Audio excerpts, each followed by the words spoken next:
Please welcome Nkechi Nwabudike.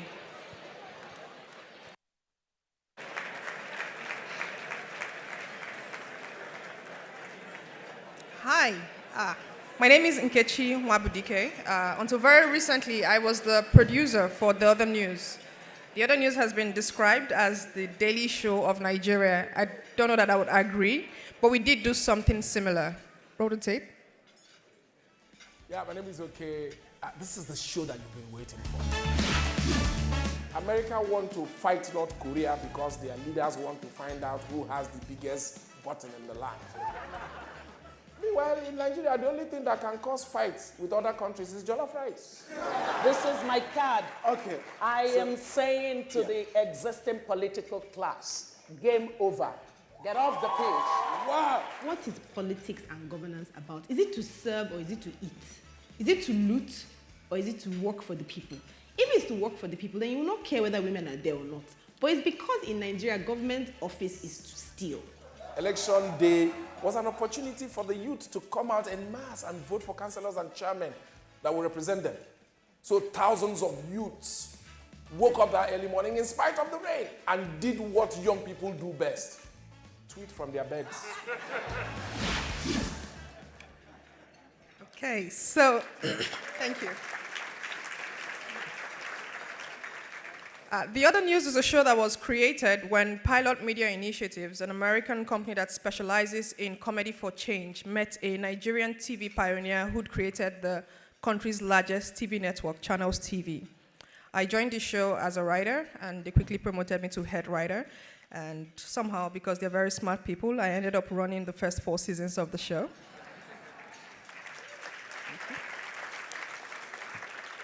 So a comedy show like this, a show that used comedy to address politics and news, had never been done in Nigeria, and we wondered why. Because Nigerians love comedy, but traditionally in Nigeria, comedy is done just for comedy's sake. But Nigeria also has a large number of people who consume a lot of global political satire. So the question for us became, why not comedy? Why couldn't comedy be used as a democratic tool in Nigeria? Most of Nigeria's 180 million people are under the age of 30. And this is the population that has the least participation in politics.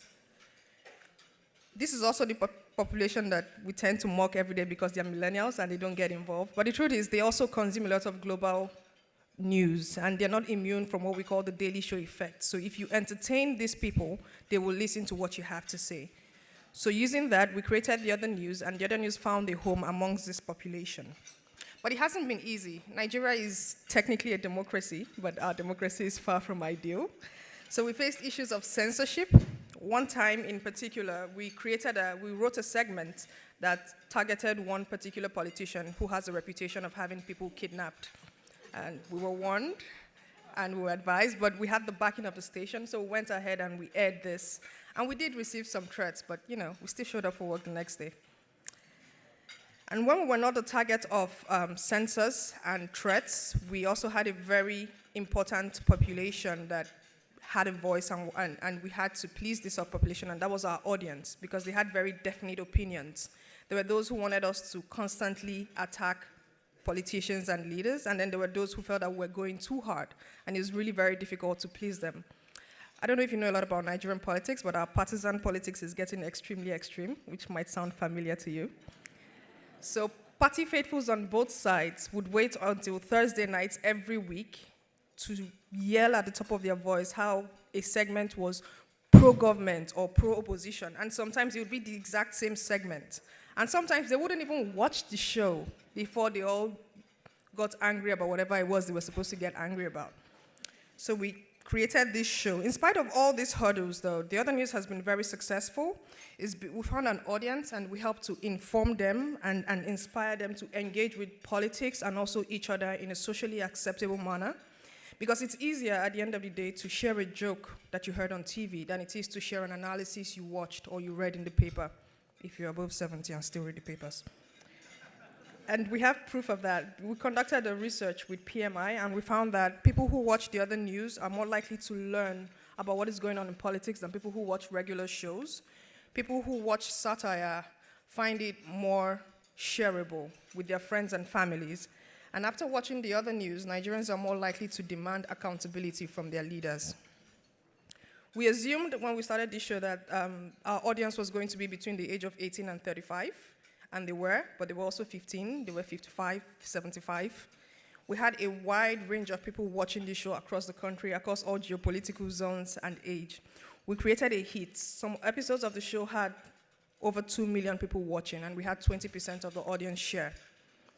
It's a show that we created, and we managed to use it to inspire a lot of Nigerians. The idea of comedy is global, but the mechanics of comedy is local, and I think that's what the true magic of comedy is. It's certainly why we were able to create a show that was not just a huge success, but a show that created a platform for Nigerians to demand better and to use it as a vehicle to change their country and change their world for the better. So you might call the other news the Daily Show of Nigeria. We certainly won't stop you, but we're looking forward to the day when other countries can say they have their version of the other news. I'll be watching until then. Thank you very much.